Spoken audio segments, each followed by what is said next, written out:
Všetkých asi zaujíma, aký je výsledok. Takže toto je moja paletka. Možno ešte nejako dozdobím. Toto lepidlo najprv musí zaschnúť a sa potom pokúsim ešte tie okraje nejako dať preč. Keď sa pozrieme dovnútra, tak vidíme, že mám tu celkom dosť veľa tých očných tieňov. Jednu lícenku. No, tá sa mi práve dosť polámala, ako si môžete všimnúť, tak je to také, že snažila som sa to potom zase stlačiť, ale uvidíme, v akom to bude stave. Ako je to moja obľúbená farba, ale už je trochu staršia, takže kebyže už sa nedá používať, tak asi je to možno aj lepšie. Najlepšie sa mi dávali von tieto okrúhle. Toto je od Essence, tento je od Miss Sporty, tie boli najjednoduchšie. Tieto matné, no tuto som to pokazila, tuto som to trošku, tak také džubky tam sú. Tento jediný sa mi asi podaril, že skoro bez viditeľného akože zadžubnutia. Tuto sa mi len trošičku ohla tá paletka. Tento sa mi podaril.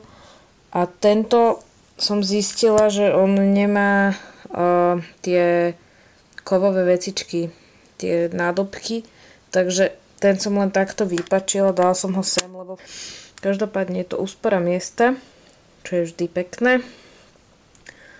A ešte sa tam vojde, takže možno si ešte nejaké dokúpim. Čo sa týka nástrojov, tak tie okrúhle sa mi dobre vyberali takouto špachtličkou. Neviem, či ju vidíte, takouto špachtličkou. Ale musím povedať, že všeobecne najlepší nástroj bol tento nožík.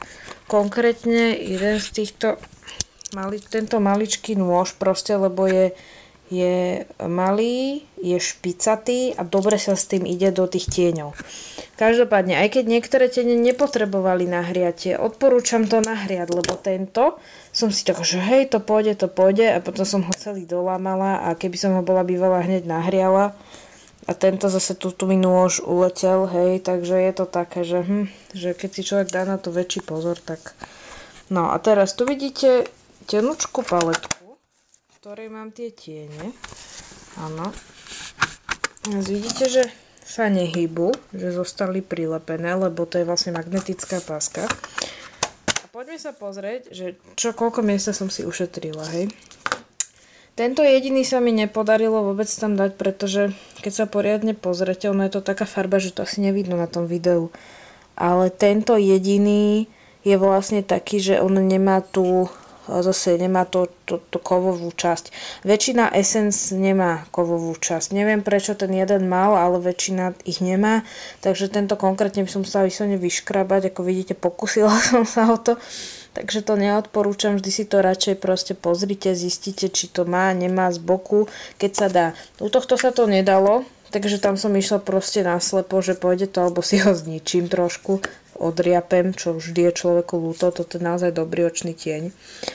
Ale akože to, no ďalšia vec, v niektorých videách vidíte, ak tí ľudia vedia zlepiť tú nálepku a nalepiť ju zozadu tých tieňov, aby videli, že vlastne aký tieň to je. Mne sa to podarilo iba tuto. A to je také dosť o ničom. Takže ja nemyslím si, že sa to reálne dá s tými našimi slovenskými, lebo nešlo mi to. Proste párkrát som sa pokusila, akorát to celé zodriapnem a je to také o ničom. Takže všetko, čo som ušetrila. Celý priestor sú všetky tieto vlastne krabičky. A ešte také 2-3 tiene by sa mi tam vošli.